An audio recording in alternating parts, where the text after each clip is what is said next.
everyone. Welcome back to our weekly devotion. And over the last couple of weeks, we've started going through Hebrews chapter 11, haven't we? And looking at the examples of some of those who have gone before us and seeing what we can learn for ourselves, for our own faith, from their experiences. And we're going to pick up that theme this morning. We're going to turn to verse 7 of Hebrews 11, and we'll see something of the story of Noah. So this is what it says, Hebrews 11, verse 7. By faith, Noah, when warned about things not yet seen, in holy fear, built an ark to save his family. By his faith, he condemned the world and became heir of the righteousness that is in keeping with faith. And so I'm willing to bet that you probably know something of the story of Noah. Most of us have probably heard that story throughout our lives, in Sunday school and in children's Bibles and into adulthood in church. But I think this verse tells us something pretty amazing, pretty different about that story that sometimes we might not pick up. And notice it says that Noah, when warned about things not yet seen, in holy fear, built an ark to save his family. And those words, in holy fear, I think are quite interesting. We might read them and think, well, what on earth is that talking about? What does it mean that Noah had holy fear? And I think it's possible to interpret that in a couple of different ways. Firstly, we might think that it means Noah was afraid of the flood. That he'd been given this warning by God that a flood was coming, and so he was afraid and built an ark. But actually, I'm not quite sure that's what the verse means. Notice that it's a holy fear. So it seems to be indicating that something more is going on than just being afraid. And I think to help us understand that, let's just turn to the New Testament and Galatians chapter 1. And this is what the Apostle Paul says in verse 10. He says, am I now trying to win the approval of human beings or of God? Am I trying to please people? If I was still trying to please people, I would not be a servant of Christ. And so in a sense, Paul there is contrasting two different objects of our fear, isn't he? We can either fear people or we can fear God. So we can either try to please people and do what they want and obey them, or we can try to please God.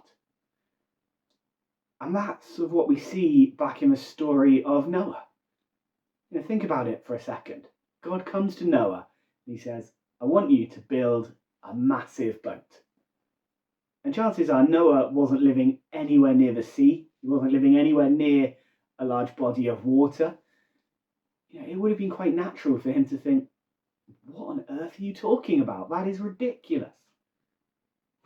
Just try and imagine the reactions of his friends and his neighbours as Noah is there spending his time and his money building this boat in the middle of a desert. I'm pretty sure there were some choice words, some harsh jokes thrown his way. He would have been the object of ridicule, wouldn't he? And yet Noah obeys. Noah listens to God, even though it sounds crazy, because he wants to please God and obey God more than he wants the respect of his neighbours, more than he wants the affirmation of his friends. He wants God. And I think for us, actually, this is quite applicable. As Christians today, we're sometimes in the same situation, aren't we? It's unlikely that many of us are being called to build an ark, although living in Wales, I suppose it's never out of the question. But we are called to do things that make us seem ridiculous, aren't we? We're called to do things that might earn us the scorn and the mocking of our friends. Think about it. The Bible challenges us to speak for the truth and to believe in God's word, even when our whole culture and our whole society says that that is bigoted. The Bible calls us to preach the word, to share God's love with our neighbours and our friends, even if they might not respond well, even if they might call us names and mock us and ridicule us. In fact, the Bible calls us, doesn't it, to love each other, to show forgiveness, even when it's costly, even when it's difficult. There are lots of things in this Christian life that might lead us to be mocked, to be seen as different. And yet my prayer is that we might have that same attitude as Noah, that same attitude as Paul. And we think, well, what is more important to us? Pleasing people or pleasing God? And what's more important? Being accepted by people or being accepted by God? And my prayer is that we might learn from Noah and from his example and think, well, let's please God more than anything else, no matter what the consequences are. Let's have that holy fear. And notice what it says at the end.